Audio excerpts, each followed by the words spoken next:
الحمد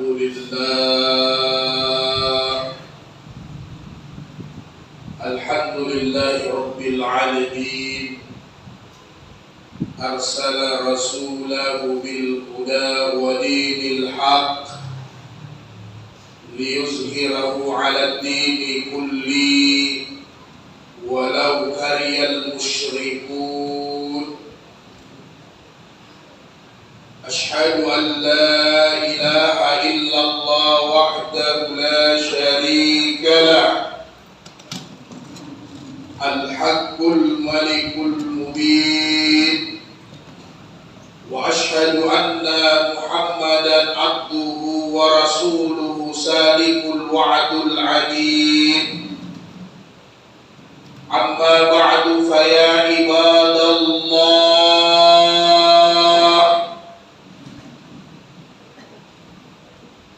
اتقوا الله ما استطعتم وسارعوا إلى مغفرة من رب العالمين كما قال الله تعالى في كتابه الكريم أعوذ بالله السميع العليم من الشيطان الرجيم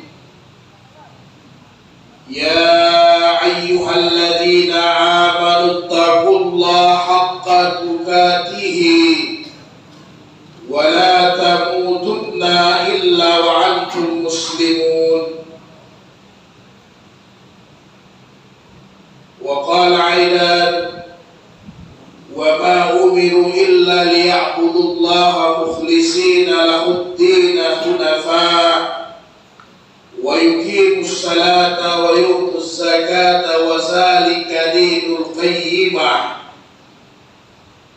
وقال أيضا خذ من أموالهم صدقات تطهرهم وتزكيهم بها وصل عليهم إن صلاتك سكن لهم والله سميع عليم صدق الله العظيم ورسول الله الكريم والحمد لله رب العالمين معاشر المسلمين rahimakumullah. Segala puji bagi Allah Subhanahu wa Ta'ala atas segala limpahan nikmatnya, atas segala anugerah rezeki yang begitu banyak yang Allah berikan kepada kita sekalian. Begitu banyak rahmat dan karunia yang Allah hamparkan kepada kita sekalian, sehingga tentunya tidak mampu untuk kita membayar dan menghitungnya. Sebagai kewajiban kita sebagai hamba, tidak lain dan tidak bukan untuk senantiasa bersyukur akan nikmat Allah. Bersyukur dalam arti kata senantiasa istiqamah dengan kebaikan dan amal saleh, senantiasa berada dalam keimanan dan ketakwaan kepada Allah. Bersyukur dalam arti kata meninggalkan semua kemaksiatan, menjauhi semua dosa-dosa, meninggalkan semua hal-hal yang diharamkan agama. Maka itulah sebagai tanda kita bersyukur kepada nikmat Allah Subhanahu wa Ta'ala. Mudah-mudahan semua nikmat yang Allah berikan akan menjadikan kita sebagai manusia yang sempurna, manusia yang hidup dan matinya hanya untuk kepada Allah semata. Wa mahyaya wa mamati lillahi rabbil alamin. Demikian juga bersama-sama kita mengirimkan salawat dan salam sebagai tanda kita cinta dan rindu kepada baginda Sayyidina Rasulullah Al-Mustafa sallallahu alaihi wasallam. Dialah Nabi kita, dialah petunjuk kita, dialah uswah kita dalam kehidupan ini. Insya Allah kita semua akan bersama dengan baginda Rasulullah SAW nanti di yaumil qiyamah di dalam Jannatul Firdaus. Amin ya rabbal alamin. Allahumma salli ala sayyidina Muhammad wa ala ali sayyidina Muhammad. Ma'asyiral muslimin rahimakumullah. Jumat kali ini adalah Jumat perpisahan kita dengan bulan suci Ramadan. Karena insya Allah panjang umur, di Jumat depan kita sudah berada di bulan Syawal. Maka antara gembira dan rasa sedih melihat akhir-akhir Ramadan akan meninggalkan kita. Kebersamaan kita hampir 4 Jumat ini bersama Ramadan luar biasa nikmatnya. Hidangan-hidangan Ramadan begitu banyak. Baik ibadah puasa Ramadan itu sendiri maupun ibadah-ibadah lain yang ditambah dengan salat tarawih, tilawat Al-Quran, sedekah setiap hari, zikir kepada Allah, salat qiyamul lail, berbuka puasa, bersahur bersama. Ini semua ibadah-ibadah yang besar di bulan suci Ramadan. Ini semualah yang menemani kita bersama Ramadan selama ini. Seolah-olah Ramadan sedang berkemas, akan berpamit kepada kita sekalian, akan meninggalkan kita dalam waktu yang lama. Yang insya Allah seolah-olah Ramadan berkata, panjang umur kalian, kita akan bertemu lagi 11 bulan akan datang. Maka saudaraku yang dimuliakan Allah, kita berharap mudah-mudahan pendidikan dan madrasah Ramadan ini akan menggembleng kita, menjadikan sebagai manusia yang bertakwa, sebagaimana janji daripada ibadah puasa itu sendiri. Karena hanya dengan modal takwa di dunia ini kita akan bisa mendapatkan tiket kebahagiaan nanti di akhirat. Maka saudaraku yang berbahagia, kita berharap dan berdoa kepada Allah, semoga ibadah puasa kita 1 bulan Ramadan nantinya diterima di sisi Allah Subhanahu wa Ta'ala. Semoga ibadah tarawih dan salat-salat sunat kita diterima di sisi Allah. Demikian juga sedekah, zakat kita di bulan ini diterima oleh Allah Subhanahu wa Ta'ala. Demikian juga bacaan-bacaan Quran kita, zikir-zikir kita, pahala bersahur, pahala berbuka puasa, semuanya kita dapatkan di bulan suci Ramadan ini. Dan insya Allah tertulis di buku saldo kita nanti di hari kemudian. Saudara-saudaraku yang dirahmati Allah, maka di penghujung Ramadan ini tentunya masih ada yang kita harapkan, yaitu mudah-mudahan kita semua yang berada di tempat ini mendapatkan ibadah Lailatul Qadar, mendapatkan ibadah 1000 bulan 83 tahun lamanya. Walaupun kemungkinan besar umur kita tidak akan sampai ke 80 tahun, tapi paling tidak ibadah yang nilainya tinggi akan kita dapatkan nanti di hari kemudian. Kemudian yang terakhir adalah ibadah zakat fitrah.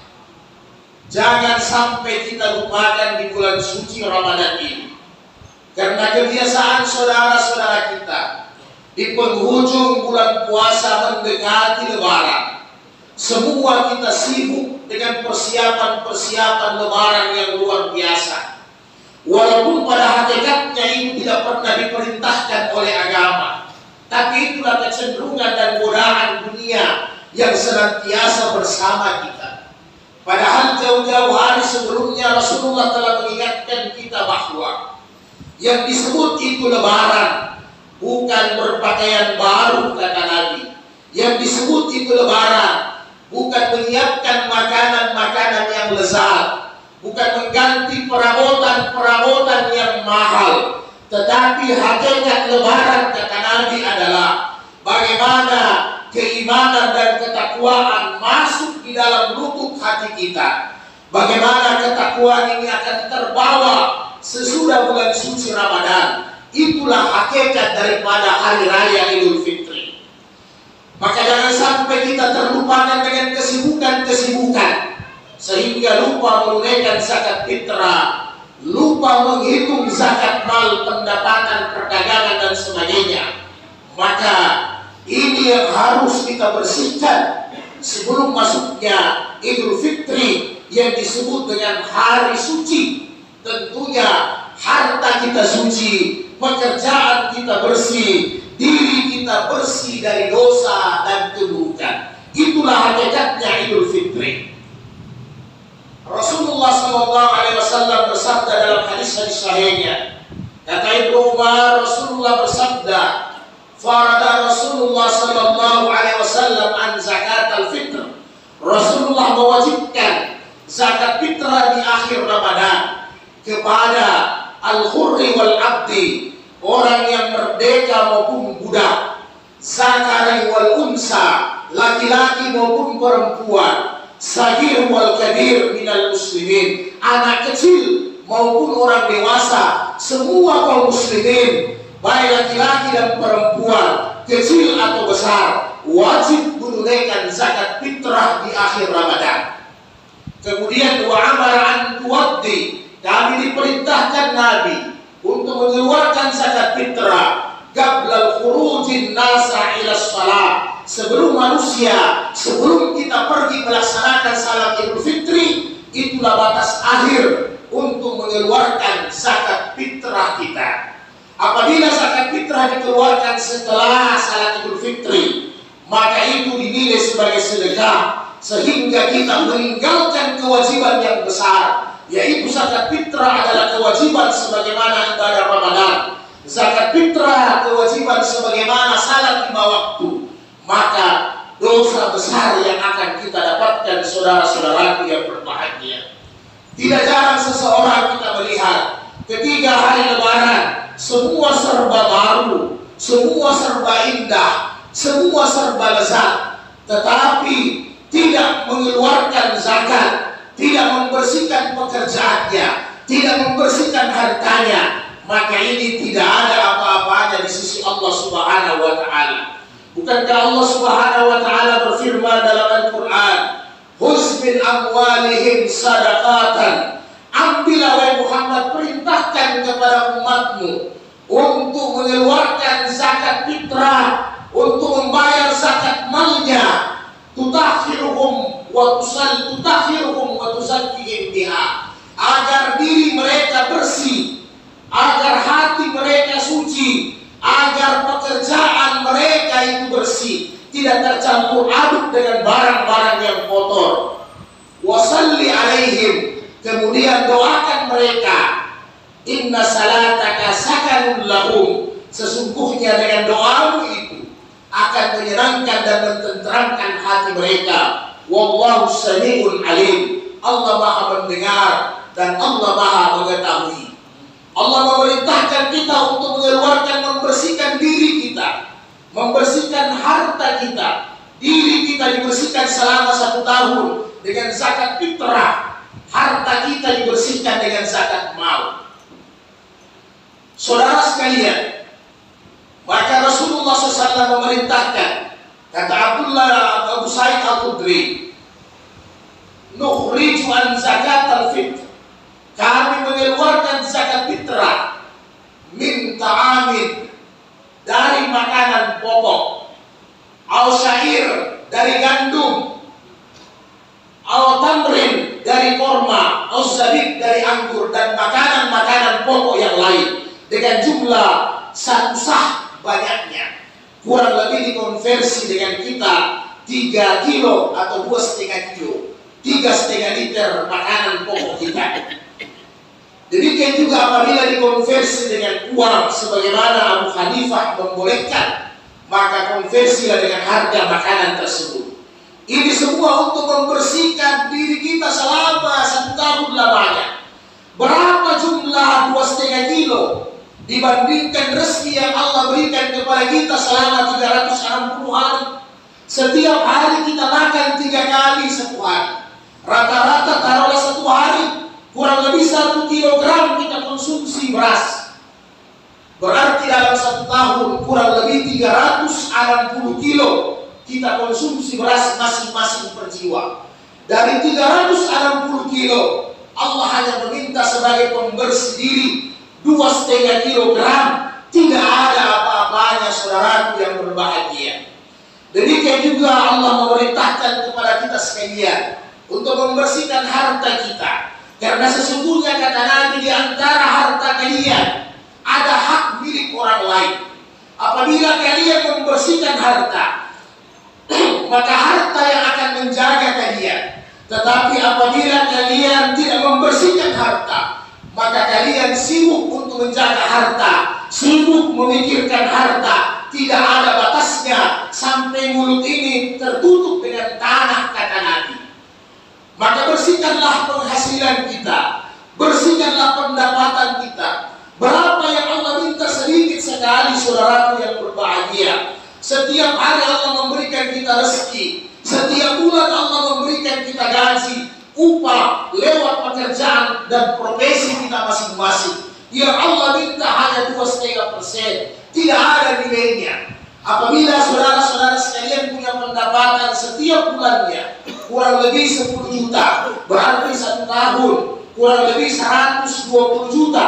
Yang Allah minta 2,5%-nya, yang notabene lebih tinggi nilai pajak pemerintah yang kita keluarkan, lebih tinggi retribusi yang kita keluarkan dibandingkan zakat yang Allah minta dalam 1 tahun 1 kali. Saudara-saudaraku yang dimuliakan Allah, mudah-mudahan Allah Subhanahu wa Ta'ala matikan kita dalam keadaan bersih, matikan kita dalam keadaan selamat di dunia dan di akhirat. Qad aflaha man tazakka wa zakara isma rabbih fasalla. Beruntunglah orang-orang yang mensucikan dirinya, kata Allah. Beruntunglah orang yang mensucikan dirinya, membersihkan hartanya lewat zakat. Wa zakara isma rabbih fasalla. Kemudian mereka bertakbir di hari raya, bertakbir membesarkan Allah. Kenapa mereka besarkan Allah? Karena diri mereka, harta mereka, keluarga mereka, pekerjaan mereka telah bersih dan suci. Fasalla. Kemudian mereka menunaikan salat Idul Fitri. Semua dosa-dosanya pada saat itu bersih, sebersih-bersihnya, seperti mana bayi yang baru lahir dari kandungan ibunya. Begitulah keadaan fitrah kita apabila kita menghadapi lebaran. Tentunya dengan syarat membersihkan diri dan harta kita semua. Dan Rasulullah juga mengatakan dalam hadis sahih bahwa zakat yang kita keluarkan untuk menyempurnakan ibadah puasa kita dari hal-hal yang sia-sia, dari hal-hal yang banyak bersenda gurau, yang banyak berbohong di bulan suci Ramadan, maka itu semua akan dibersihkan, ditutupi dengan zakat yang kita keluarkan di bulan suci Ramadan ini. Mudah-mudahan Allah menerima semua amal ibadah kita. Barakallahu fil Qur'anil Karim wa nafa'ani bil ayati wa zikril hakim wa taqabbala minni wa minkum tilawatahu innahu was-sami'ul 'alim.